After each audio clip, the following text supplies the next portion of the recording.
제3장 고통으로 단련된 시기. 오랜 역사에서 숱한 시련과 고통을 겪어온 한민족은 이제 대붕이 될 시기가 되었다. 이 조그만 땅덩어리에서 전 세계를 향해 힘차게 날아올라 멋진 세상을 이루어낼 위대한 민족이 되는 것이다.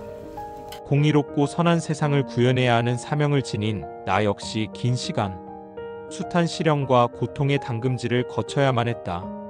일의 상, 죽음, 사랑 그리고 생명. 사랑 속에서 자라난 아이. 나는 어렸을 때부터 유독 죽을 고비를 많이 넘겼다. 내가 살았던 집 뒤쪽은 200m쯤 떨어진 곳까지는 밭이고 그 다음부터는 논이 쭉 펼쳐져 있었는데 논 옆에 작은 웅덩이가 하나 있었다.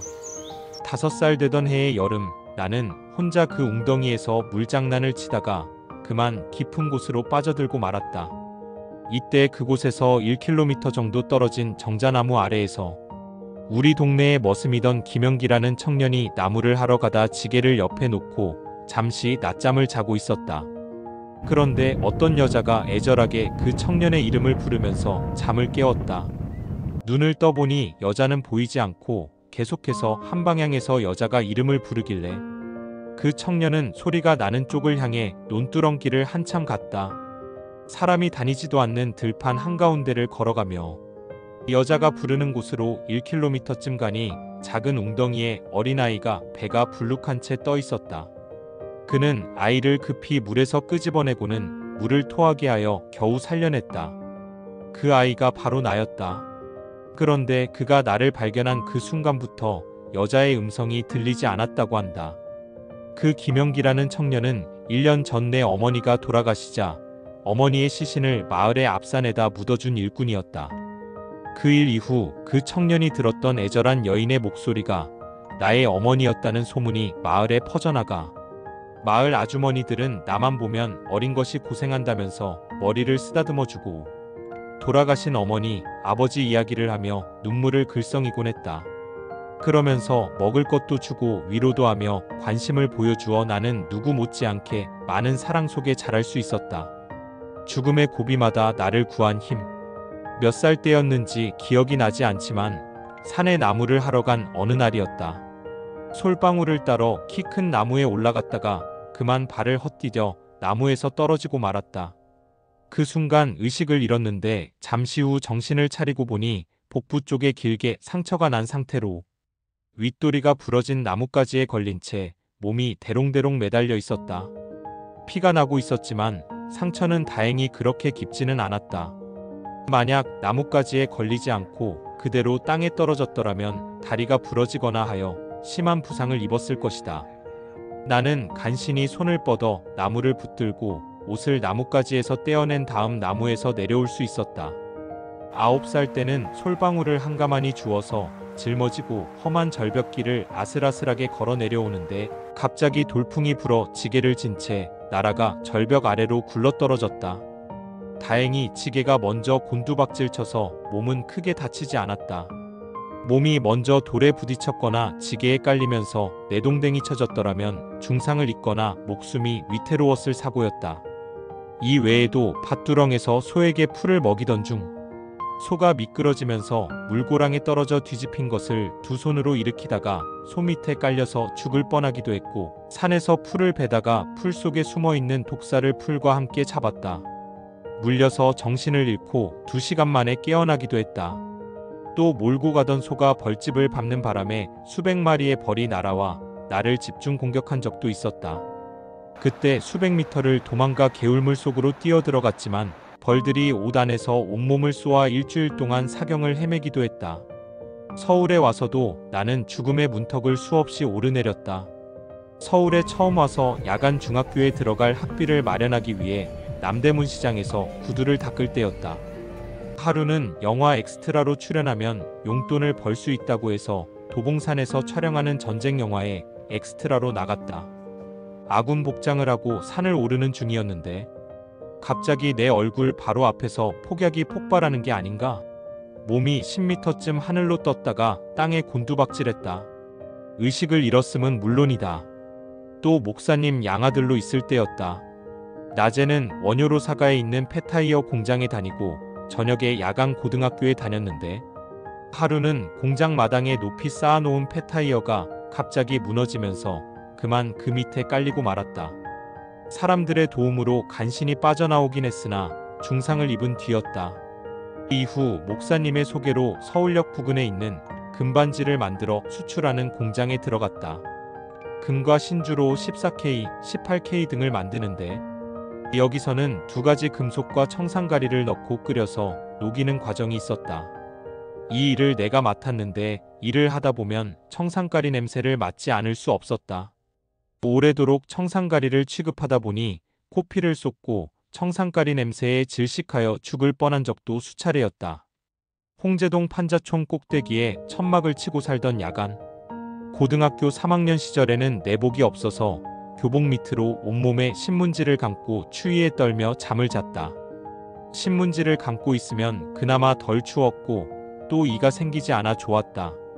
그런데 신문지를 감은 채 학교에 갔다가 체육 시간에 친구들한테 들켜서 망신을 당하기도 했다. 그러던 어느 날 밤 천막 안에서 자는데 갑자기 배가 아프기 시작했다. 추위에 떨며 이를 악물고 고통을 견디다가 이틀 후 학교에 가려고 길을 나섰는데 길에서 의식을 잃고 쓰러지고 말았다. 눈을 떠보니 기독교 재단에서 운영하는 병원이었다. 맹장이 터져 이물질이 복막에 퍼진 상태로 시간이 너무 지나 복막염이 심해져서 살리기가 무척 힘든 상황이었다고 한다. 다행히 수술이 잘 되어 기적적으로 살아났다고 했다. 그런데 무료로 해준 수술이어서 3일밖에 병원에 머무르지 못하고 퇴원을 해야 하는 상황이었다. 이를 불쌍히 여긴 간호사들이 일주일만 더 입원할 수 있게 해달라고 병원 측에 호소하였지만 받아들여지지 않자 간호사들은 눈물을 글썽이며 다시는 천막 속에서 살지 말라며 돈을 모아 내 손에 꼭 쥐어주었다. 복막염 수술을 받고 퇴원한 뒤 한 달간 야간학교를 쉬면서 155번 시내버스 정비공으로 잠시 일을 했었다. 늦은 시각버스 운행이 끝나면 운전기사가 차 수리를 하고 내가 보조하는 일을 했다. 수리가 끝나면 한밤중이어서 잠은 버스 안에서 잤는데 추위를 면하기 위해 자동차 수리할 때 비추는 전등을 끌어안고 잤다. 그날도 나는 전등을 끌어안고 자다가 그만 전등 과열로 덮고 자던 모포와 시트에 불이 붙고 말았다. 불은 내 옷에까지 붙었고 버스 안은 연기로 자욱했다. 나는 불길과 연기 속에 죽을 뻔하다 간신히 빠져나왔다. 어느 날은 타고 가던 차가 맞은편에서 달려온 차와 정면 충돌하는 사고가 일어났는데 나 혼자만 살아나기도 하고 명동의 빌딩 공사장에서 벽돌을 치고 빌딩 4층으로 올리는 일을 하다가 2층에서 지게를 진 채 떨어져 의식을 잃은 적도 있다. 역시 고등학교 3학년 시절 학비를 마련하기 위해 청량리 위생병원에서 피를 뽑아 돈을 받는 매여를 했는데 한 번 뽑는데 3,000원을 받았다. 그러나 그 돈으로는 등록금이 모자라 사흘간 3번을 연속 찾아가 피를 뽑다가 결국 위생병원 잔디밭에서 의식을 잃었다. 혼수 상태가 되어 죽음의 문턱까지 갔다가 이상한 현상에 의해 깨어났는데 잔디밭에 내가 누워있고 위생병원 안에 있는 교회에서는 저녁 종소리가 울려 퍼지고 있었다. 추운 겨울 어느 날 밤에는 홍제동 꼭대기에 쳐놓은 천막 안에서 자는 중에 눈보라에 천막이 날아갔다. 가서 그 천막을 찾아 헤매다가 절벽에서 떨어져 의식을 잃었으나 다리만 부러지고 살아나기도 했다. 이처럼 나는 죽을 고비를 참 많이 겪었으나 그때마다 사람들의 도움으로 목숨을 잃거나 그 무엇인가에 의해 기적적으로 살아나곤 했다. 나는 남을 구해주려다가 죽을 고비를 당한 적도 많다. 하루는 서울 동작구 흑석동에서 강남에서 의사로 일하는 한 교수와 그 어머니가 탄 택시가 다른 차와 정면 충돌한 사고가 일어난 것을 목격한 적이 있다. 이 사고로 두 사람 모두 큰 부상을 입은 채 의식을 잃고 택시 안에 방치되어 있었다. 그때 갑자기 그 택시에 불길이 일었다. 불길이 택시의 LPG 탱크 쪽으로 번지자 주변에 있던 많은 자동차와 사람들은 모두 도망을 쳤다. 흑석동 원불교회관 앞 상거리에서 차를 몰고 가던 나는 그 광경을 보자마자 죽을 각오를 하고 택시 쪽으로 다가갔다. 여기저기서 택시가 폭발한다며 빨리 물러나라고 소리를 질렀지만 나는 차를 택시 옆에 세우고 안에 있던 사람들을 모두 내 차로 옮겨 태웠다. 그러고는 1.5km쯤 떨어진 강남 성모 병원으로 차를 몰고 달려갔다. 응급실의 의사가 조금만 더 피를 흘렸더라면 모두 죽었을 것이라고 하는 말을 들으면서 긴장이 풀린 나는 의식이 몽롱해졌다. 나의 이러한 구사일생의 사건들은 나를 더 강하게 단련시켜 주었고 남의 고통을 좀 더 깊이 이해할 수 있도록 하였다. 타고나기를 남의 어려움을 그냥 지나치지 못하는 성격이기도 하지만 내가 직접 겪어온 고통과 죽음 직전의 체험은 다른 사람의 고통을 공감하고 그들을 도와주고자 하는 행동의 원동력이 되었다. 내게 큰 영향을 주었던 새 여인. 나는 버스 정비공으로 일하다 다시 천막으로 돌아왔으나 아직 몸이 완전히 회복되지 않은 상태였다. 그런 몸으로 천막 안에서 살다 보니 점점 배가 부어오르고 아픈 증상이 나타났다. 할 수 없이 밤이면 교회 강당에 들어가 쉬기도 하다가 어느 날 북한 산성 부근의 노고산에 있는 흥국사를 찾아갔다. 거기서 몸을 추스르며 절에 땔감을 해주고 밤에는 학교에 갔다. 내가 머문 곳은 대문 옆에 있는 한 평 정도의 작은 문간방이었다.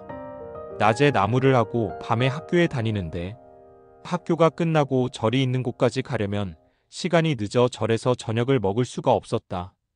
그래서 저녁밥을 굶는 날이 많았다. 그런데 내 방과 마주보는 건너편 별채의 넓은 방에 한 부잣집 딸이 요양을 하고 있었다. 대학 3학년이었던 그 누나는 폐결핵 상기였다. 학교가 끝나면 구파발력버스 종점에서부터 불빛 하나 없는 길을 4km 정도 걸어 흥국사 계곡으로 올라가야 했는데 내가 멀리서 절이 있는 쪽을 바라보면 그 누나 방에 켜놓은 불빛이 보였다.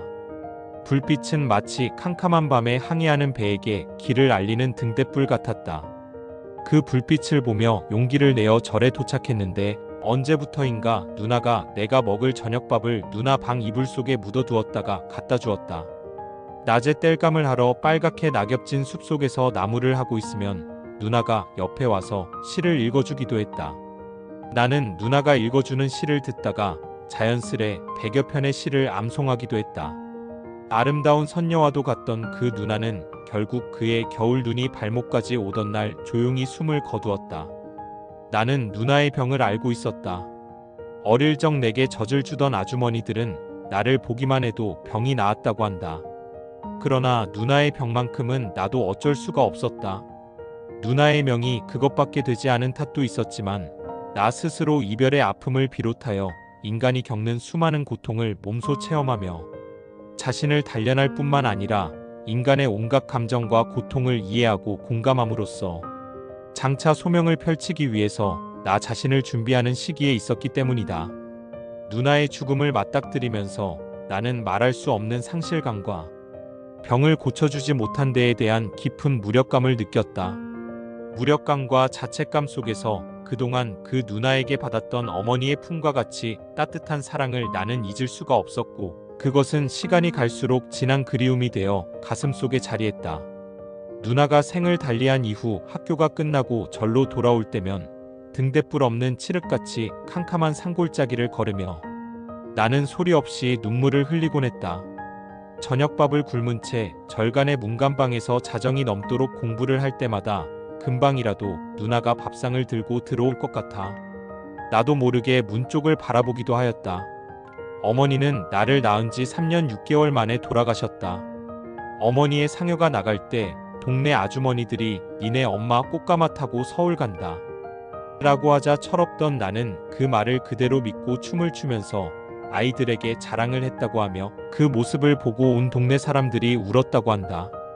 개천변에서 어머니가 덮고 자던 이불과 옷가지들을 불태우느라 누런 연기가 하늘 높이 올라가던 그때 나는 불구경을 하며 영문도 모른 채 즐거워했다. 4살의 어린 나이 그때는 어머니의 죽음을 채 알지도 못하고 어머니를 떠나보냈다. 그러나 낙엽진 산사의 계곡을 거닐면서 외로운 한 소년에게 아름다운 시를 가르쳐준 그 누나의 죽음 앞에서 비로소 나는 많은 것을 느끼게 되었다. 남은 자들이 다시는 그 모습을 이 생에서는 볼 수 없는 죽음, 그것이 가져다주는 인간들의 깊은 슬픔과 상처, 이별의 아픔과 그리움. 어린 송아지를 두고 눈물을 흘리며 도살장으로 팔려간 어미. 소와 낙엽처럼 죽어간 누나를 살릴 수 없었던 그때의 기억은 어머니에 대한 그리움과 함께 참으로 형언할 수 없는 가슴의 상처로 남았다. 누나가 세상을 떠난 얼마 뒤 나는 그 절을 떠나 다시 홍제동의 천막으로 돌아왔다. 누나가 없는 그 절을 떠나면서 어머니가 나를 낳았다는 중랑교 밑에서 하룻밤을 지내며 다 떨어진 책가방을 끌어안고 많은 눈물을 흘렸다. 새삼스럽게 어머니가 더욱 그리웠다. 초등학교 3학년 때 부임해 온 김명숙이라는 여선생님은 내가 부모가 없다는 이유로 수업이 끝날 때마다 선생님 옆에 나를 세우고 내 손을 잡고는 학생들로부터 경례를 받곤 하셨다. 그리고 나를 교무실로 데리고 가서 선생님 옆자리에 앉혀놓고 일을 시키며 많은 이야기를 해주셨다. 그런데 내가 11살 때 그 여선생님이 갑자기 멀리 다른 학교로 정근을 가게 되었다. 다른 선생님들의 배웅을 받으며 마을 동구 밖으로 떠나가는 선생님의 뒷모습을 골목 귀퉁이에 숨어서 바라보며 나는 소리 없이 눈물을 흘렸다. 떠나기 이틀 전 선생님은 나를 데리고 마을의 강변 언덕에 앉아서 저 강물이 언젠가 바다에서 서로 만나듯 다시 꼭 만나게 될 거라며 공부를 포기해서는 안 된다며 내 손을 꼭 잡고 눈물을 흘리셨다.